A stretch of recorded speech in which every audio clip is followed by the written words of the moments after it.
Hello friends, welcome to mother simple kitchen. আশা করি যে যেখান থেকেই আমার ভিডিওটা দেখছো, কাছে দূরে দেশি বিদেশি সবাই ভালো আছো। আজকে আমি তোমাদের সঙ্গে শেয়ার করব ডাল গোস্তের রেসিপি। ডাল গোস্ত বা ডাল মিট রেসিপিটা আমি শেয়ার করছি। এর জন্য প্রথমে আমি 6 কোয়া রসুন নিচ্ছি বড় সাইজের, 1 ইঞ্চি মতো আদা, একটা লঙ্কা, কাঁচা লঙ্কা। এটাকে আমি বেটে নেব।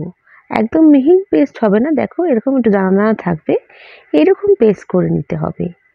এবার আমি মাটন নিয়েছি, এখানে আমি 500 গ্রাম মতন মাটন নিয়েছি।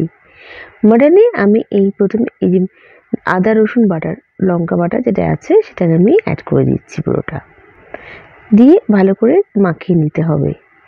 এরপর যেটা অ্যাড করব সেটা হচ্ছে স্বাদ অনুযায়ী নুন আর হলুদের গুঁড়ো 1 চামচ মতন দিচ্ছি। আর দিচ্ছি আমি এর মধ্যে টক দই দেবো। আমি এখানে 100 গ্রাম মতন টক দই নিয়ে নিচ্ছি, আর দেবো একটু সর্ষের তেল। এটাকে ভালো করে মাখাতে হবে। মাখিয়ে আমি এখানে 2 ঘন্টা মতন ম্যারিনেট করে রেখে দিচ্ছি। এটা যতটা ম্যারিনেট করবে ততটাই ভালো, মাটনটা সফট হবে, একদম টেন্ডার হয়ে যাবে। দেখো ভালো করে মাখিয়ে রেখে নিচ্ছি। আর যেটা আমার দরকার, এখানে ডাল। এখানে আমি ছোলার ডালটা সারা রাত ভিজিয়ে রেখেছিলাম। আমি এখানে 200 গ্রাম মতন ছোলার ডাল নিচ্ছি। 500 গ্রাম মাংসের জন্য 200 গ্রাম মতন ছোলার ডাল। আর এখানে 3টে বড় বড় সাইজের অনিয়ন স্লাইস করে রেখেছি, একটু মোটা করে চপ করেছি, সেটা আমি নিচ্ছি। কড়াইতে পরিমাণ মতন সর্ষের তেল দিয়ে 1 চামচ মতন ঘি মিশিয়ে নিলাম। এবার আমি এই যে পেঁয়াজগুলো কেটে রেখেছি, এটা আমি ভেজে নেব। একদম ব্রাউন করে ভাজতে হবে। দেখো বন্ধুরা, আমি এখানে পেঁয়াজের স্লাইসটা একটু মোটাই রেখেছি, আমার ভালো লাগে এই সাইজটা করলে।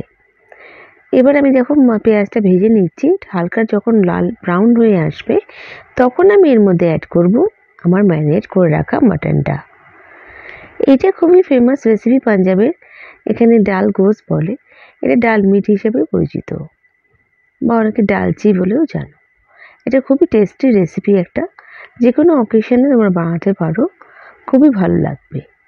দেখো মাটনটা দিয়ে আমি এখানে অ্যাড করব এই সময় গোটা গরম মশলা। গরম মশলাটা আমি আগে দিচ্ছি না, এটা পরে দেব। আর 1 চামচ মতন হলুদের গুঁড়ো দিচ্ছি, আর 2 চামচ মতন ধনে গুঁড়ো দেব, দিয়ে একটু হালকা আমি ফ্রাই করে নিচ্ছি। আর যেটা অ্যাড করবো এখানে স্বাদ অনুযায়ী নুন অ্যাড করব। নুন দিয়ে আবার আমি একটু দেখো ফ্রাই করে নিচ্ছি। যখন তেলটা ছেড়ে ছেড়ে আসবে তারপর আমি এখানে অ্যাড করব ছোলার ডালটা। ছোলার ডালটা আমি সারা রাত ভিজিয়ে রেখেছিলাম, তাই জন্য এটা সফট হয়ে এসছে। দেখো তখন তেলটা ছাড়ছে বেশ ভালো মতো। এবার আমি এখানে অ্যাড করছি ছোলার ডাল। এখানে আমি তার মাঝে 1 চামচ ঘি অ্যাড করছি। এই রান্নাটাতে একটু ঘি দিলে পরে খুব ভালো স্বাদটা আসে। বন্ধুরা, আমার রেসিপিটা যদি ভালো লাগে প্লিজ লাইক করো, আর নতুন বন্ধুরা আমাকে সাবস্ক্রাইব করে আমার পাশে থেকে যেও, আর বেল বাটনটা প্রেস করো যাতে আমার রান্নার নোটিফিকেশানগুলো সবথেকে প্রথমে তোমরা পেয়ে যাও। তোমাদের একটা লাইক কমেন্ট আমাকে মোটিভেট করে নতুন নতুন রেসিপি নিয়ে আসার জন্য, ও আমার কাজে আগ্রহ বাড়ে। দেখো এখানে স্টেজে আমি একটু হালকা নাড়াচাড়া দিয়ে ডালটাকে ফ্রাই করে এর মধ্যে 1 চামচ মতন গরম মশলা গুঁড়ো দিচ্ছি। এরপর আমি এখানে গরম জল দিয়ে এটাকে ঢেকে রেখে দেবো। এই রান্নাটা মিডিয়াম টু লো ফ্লেমে হবে, একদম অনেকক্ষণ ধরে রান্নাটা করতে হবে। এটা দিয়ে আমি চাপা দিয়ে রেখে দিচ্ছি। ডালটা গলে যাবে, মাংসটা সেদ্ধ হয়ে যাবে। টাইমটা একটু লাগবে, কিন্তু এটা ধিমে আছে খুব ভালো হয়। তোমরা চাইলে এটাকে প্রেশার কুকও করে নিতে পারো, তবে এটাতে টেস্টটা খুবই ভালো আসে। দেখো আমার রান্নাটা হয়ে গেছে, মাটনটাও সেদ্ধ হয়ে গেছে, ডালটাও গলে গেছে, ভালো মতন হয়ে গেছে এটা সেদ্ধ।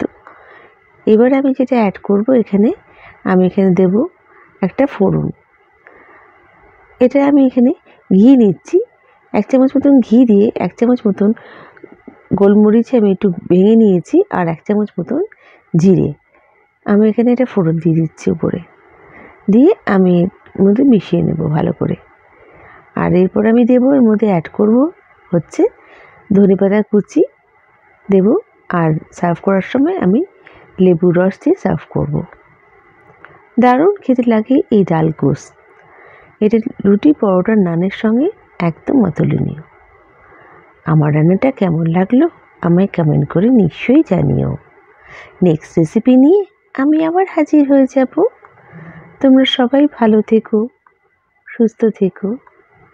বাই।